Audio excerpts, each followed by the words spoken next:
Hey guys, what's up? Uh, Another video from me. Let's look at e-commerce. Okay, now, e-commerce is a topic that is important for both first PU and second PU.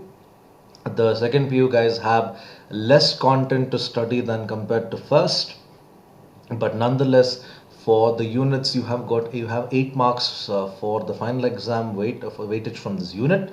I would suggest that you study this unit compared to others because this happens to be an extremely easy topic, right? I don't see the reason why I should go about skipping this. Okay, and I know I'm a little towards the right in this video, and I'm too lazy to adjust the camera. Bear with me. Okay, firstly, what is e-commerce? E-commerce is nothing but doing business online. Okay, it could be anything. Now, a lot of people today are coming up with some really creative businesses online. Now, for example, there's this website called Collectors Heritage. You guys should really check it out, especially if you're fans of movie merchandise. These guys have got everything. Last I checked, they were selling the Harry Potter robes, Harry Potter's glasses. They were even selling Game of Thrones merchandise. All that they were doing it online. Now, when you're doing business online, whatever it is that you're selling, it could be you're a graphic designer and you are talking about your services and you're telling this through your website. Okay, even that is considered e-commerce. In case of Collectors Heritage, they are selling movie merchandise. I think they were even selling Iron Man's helmet for around 14,000 rupees. It looks really sleek. Considering my budget, of course, I really couldn't afford it, and I even contemplated whether I can get it done in Kadrenhalli for just about 1,000 or 2,000 rupees. Hey, I'm Indian. I tend to think cheap. Okay, jokes aside, looking at the different types of e-commerce businesses. Now, when you want to do your business online, there are different ways in which you could go about doing your business online. Okay, the first way in which you could do your business online is a business model called B2B. Okay, business to business. Okay, a good example for a B2B website would be the IBM website. If you guys visit the IBM website, there's a link there called to build a smarter planet. You can go about submitting a business idea, and if your business idea happens to be something which IBM and you as a business can work together, IBM is able to fund your business idea, and IBM is even able to provide their research in improving your business idea. It's a really interesting business model what IBM has got. Especially they look at some really innovative businesses which are into quality, Six Sigma, pro environment, sustainable development. That's the kind of work IBM helps people out, and it's really nice.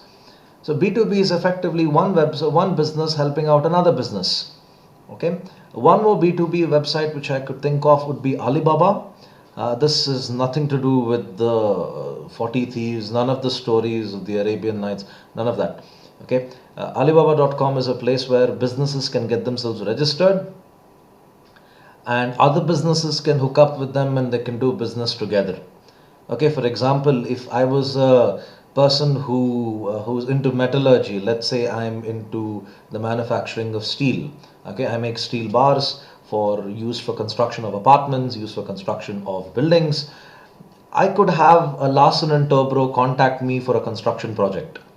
Larsen and Toubro could possibly find me on Alibaba. I would have mentioned the details there, saying where I'm working from, what's the quantity, minimum order requirement, 1,000 tons of steel, something like that.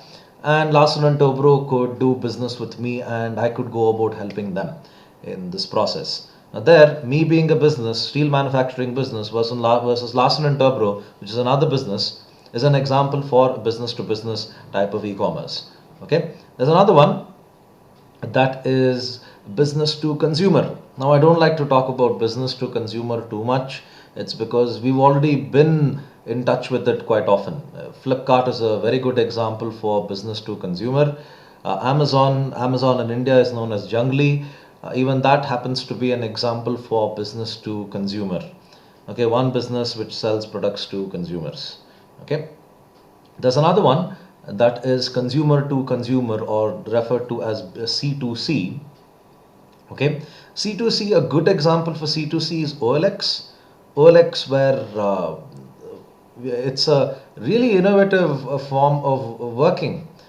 I've seen some really, really interesting products being sold, especially products which I thought you could never get anywhere in the market. Now, I'm into archery, and getting equipment for my hobby is not so easy, and even if I do happen to get it, it's quite expensive. I was interested to find a particular archery component. Okay, it's called as a stabilizer. And just out of curiosity, I just searched on OLX.com archery, and it turned out there's a guy in India who's selling his whole archery kit, which includes the stabilizers for 35K. Now, assuming this guy bought it from abroad, or he was a former archer for India, and now he's given up the sport and he wants to get rid of the equipment which he doesn't use. And he has posted an advertisement on OLX.com, and he's actually selling his archery gear. Now, that's an example for C2C. He's not a manufacturer, he's a person who bought it from somewhere, and now he no longer feels the requirement of keeping this, and he wants to go about selling it to me. Okay. Now, a quick recap: business to consumer, and the third one that you have would be consumer to consumer. Okay. Now, why do you go about doing e-commerce rather than a traditional business? Okay, one, the cost factor. Okay, it is one important factor would be the cost. To set up a website will cost you nothing more than 5,000 rupees per annum. Okay, a domain would cost you just about 600, and if you take up the hosting charges, I'm considering a deluxe hosting plan from GoDaddy, and that should be around that should be coming to little over 4,500. So effectively you could do it under 5. Okay, or if you're little being a bit of a cheapo, you could actually do it for less than 2,000. Okay, but I would advise you go for the best and you keep it to about 5. Just 5,000 per annum is all that it costs for you to set up a website. Okay, and contrary to doing a business in, say, in a commercial area, the rent alone would cost you just about 5,000 or maybe 6,000 per week of doing your business there. Okay, this is how inexpensive e-commerce is compared to a traditional business, the cost factor. Okay, secondly, you don't have any problem with managing inventory. All right, that's how Flipkart is able to do it. They don't have to go about displaying their products in any store. Now, when you want to display a product, it is quite expensive because you need to put up shelves, you need to go about putting up lighting, you need to have staff members who can talk to the consumers, and that's how expensive it can get. Inventory cost is something which is very difficult to minimize if you're doing business in the traditional sense. That's one of the reasons why you see institutions like Megamart come out with offers like buy one get two free or buy one get one free. Their objective here is not really to make a quick buck profit. Their objective here is to try and minimize inventory cost. If your product is just idle on a shelf, it doesn't really make any money. So what they do here is they try methods to sell the product as quickly as possible through those different marketing methods. You won't find that as a problem in e-commerce, because technically speaking, you don't have products to be kept on a shelf.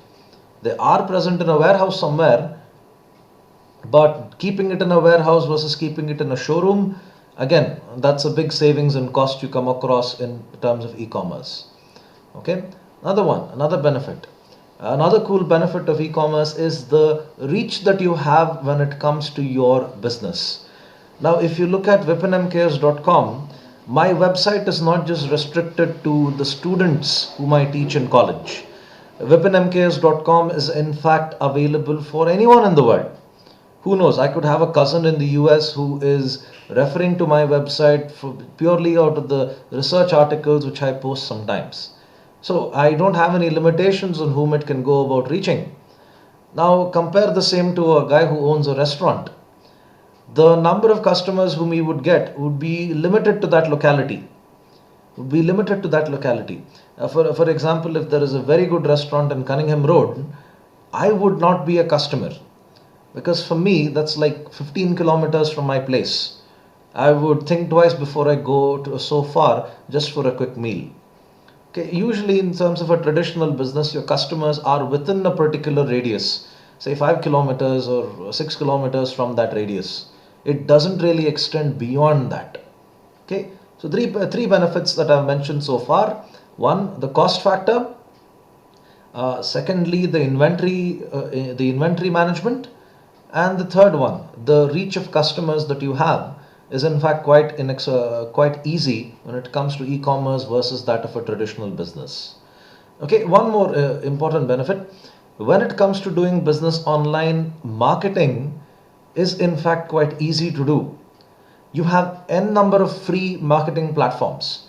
You have YouTube, okay, you have Facebook. Facebook up to an extent happens to be free, but the small part of Facebook app is in fact quite wherein you need to go about paying for the marketing costs. But nonetheless, even if I consider the cost of marketing on Facebook, the least amount of money I would have to pay would be just about 40 rupees, and that doesn't even come to 1500 per month in terms of cost. Now, a traditional business, marketing cost in a traditional business is in fact quite expensive. It would run into lakhs together if you're trying to advertise through newspapers, if you're trying to advertise it through radio, or if you're in fact trying to advertise it through those big billboards. Okay.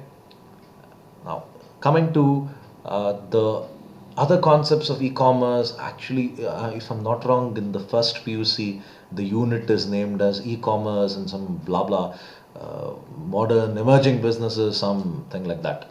Okay. Anyway, you know how lazy I am to look it up in the book, but let's come to outsourcing. Outsourcing, okay. When you talk about outsourcing, it's not always call center work. Okay, call center work happens to be one of the things that people do, but outsourcing is there in many, many cases. Okay, one good example of outsourcing here is you don't really have companies like, say, for example, BSNL, they don't have employees of their own who actually deal with the call center work. They've outsourced it, they've given it off to a third party to take care of those little bits of work. Now, outsourcing is something wherein you take away the non-core activities of your business and you have a third party who will do this work for you.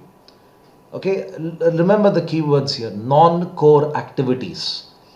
A core activity of a business is one which generates revenue for it. Okay, non-core activities are important, but they don't generate revenue. Okay, but they don't generate revenue. What the business would like to do is focus more on the activity that generates revenue and less on the activity which is important but doesn't generate revenue. Okay. Now, for example, here, Syndicate Bank, the core activity of Syndicate Bank happens to be the banking functions, of course, giving out loans and in fact accepting deposits. The other activities which they happen to have outsourced would be, for example, their net banking work. The payment gateway of Syndicate Bank is not designed by Syndicate Bank. Syndicate Bank has not hired any software engineer, had a contract with them and said, look, develop a website for us so that we can have our customers log in and use the net banking work. What in fact Syndicate Bank has done is they've outsourced the payment gateway and the net banking work to this company called Arcot Systems. Arcot Systems is the one that runs the payment gateway for Syndicate Bank. Now, why did they do this? Of course, Syndicate Bank, being a bank, doesn't really have any knowledge about the world of the internet and designing a payment gateway for its business. So the next best thing they would do is give it off to someone else who is already an expert in this matter. And those guys are going to do this work rather than Syndicate Bank doing this work. That happens to be outsourcing. In fact, in colleges, you would see that the security guards have in fact been outsourced from an agency. Okay, there itself you would go about finding outsourcing. Okay, the college doesn't hire security guards and put them on a payroll. Okay, they have agencies that do this work. Then, What are the different types of outsourcing that you would come across? The first one there is BPO, business process outsourcing. Okay, business process outsourcing is, to put it in a very crude manner, control C, control V work. Okay, I had these colleagues of mine in the previous company. They were working for a division called client services, some GES, some client services. I don't know what their full name was, but they were calling themselves client services. Now the name sounds very, very cool, client services, but pretty much what they were doing was control C, control V, to be very honest. Their jobs really don't require much skills. In fact, most BPOs don't really command a high degree of skill that, okay, we require a person with really good communication skills, neutral accents, and none of that is required, and hardcore Excel work is not required. BPOs effectively do grunt work. Okay, you have BPOs that take care of these little things which a business tends to ignore. Okay, like for example, it could be preparation of reports. It could be, in fact, for example, IBM outsources some of their call center work to these companies.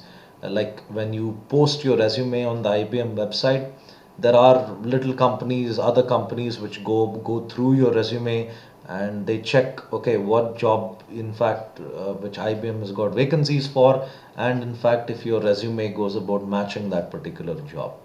Now, these are the things which a BPO does. That they don't really have something which requires a strong knowledge of the domain in order for you to do it. Okay, but nonetheless, they're required to be done. Hence, they go about doing it. Then LPO. LPO here is legal process outsourcing. Okay, legal process outsourcing requires a strong degree of knowledge when it comes to the legal world. Myself, I can't work in an LPO because I don't know anything about I don't know a lot about the acts that have been done in India. You could have LPO work, for example, one company and the other are doing business and they need to draft a contract so that they can sign. Now, you would have an LPO that goes about drafting that contract and these guys sign that agreement. Okay, now that's an example for what an LPO would do, and you would require a great degree of skill to be a part of to be part of an LPO. Okay, LPOs command people who have actually completed their law degrees, unlike BPOs, wherein there are some BPOs wherein they hire people just based on their communication skills and not really based on the degrees or qualifications that they have. Then the last one that you have there would be KPOs. KPOs happen to be knowledge process outsourcing. A very good example of a KPO is this company called Amber Research. They do a variety of KPO work. For example, it ranges from equity research, derivative valuations, derivative accounting. Derivative accounting is really interesting because derivatives don't require you to mention them in the balance sheet. Okay, you don't have to go about declaring that I have invested in so many futures and options. However, you need to go about accounting them because the value of derivatives when you trade them runs into crores. Okay, so you have institutions which do KPO work, and they are into work like derivatives valuations, derivatives research, and derivatives accounting as well. Amber Research, in fact, does equity valuations. That is, when you have someone giving information on what stock to buy, what stock to sell, not just from Indian markets, from the global markets point of view, Amber Research does these things. And to be part of that, you need to be very skilled in terms of your awareness about that particular domain. And it could be having very high qualifications, very high degree of certificates.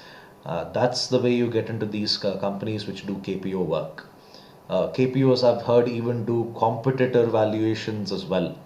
Like if Coke wants to destroy Pepsi for God knows how many times they've been attempting, they give these tasks to a KPO and tell them what's the next big marketing gig we can do, and and how do we go about taking on our competition. Now, those are the things which KPO would do. Okay, the this is in fact should sum up e-commerce. Okay, I hope you guys like this video. There's a subscribe button somewhere there, I don't know. Okay, do hit subscribe and do follow vipinmks.com. Okay, I'm sure that you guys would like the content there. Thanks again. Bye.